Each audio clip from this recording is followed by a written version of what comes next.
Nick, do you think it's as simple with them and George as they have a number, and if it goes above that number, they're going to look to trade, and if it's below that number, they'll continue negotiations? Do you think it's that cut and dry, that simple? I don't. I think if you look at, and I put out a tweet yesterday that kind of balances where George Pickens' production has been versus where he maybe could get paid at the end of the day. Since he entered the league in 2022, he is 8th in receiving yards across the NFL. And of the 7 receivers that are above him, all have received extensions, and at the time of signing, they were all in the top 5 of average per year.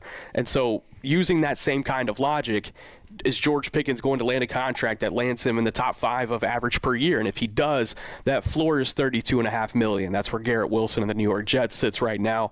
It really comes down to how comfortable are the Cowboys with a long-term deal with George Pickens. I think if there were no off-the-field concerns at all, I think this would be cut and dry. But while the Cowboys do have a higher tolerance for a lot of the things that pushed him out of Pittsburgh and got him traded to Dallas to begin with, I still think about, okay, maybe another year, another type of prove it year, quote unquote, on the franchise tag could be beneficial for the Cowboys to kind of evaluate the whole thing before committing to him long term. I think that's the biggest nuance that you're dealing with in this negotiation, not necessarily the price point. I think if they feel comfortable and they wake up one day and they're like, you know what, we're going to go ahead and get this thing done long term, I don't think the money and whatever that price point is necessarily will get in the way.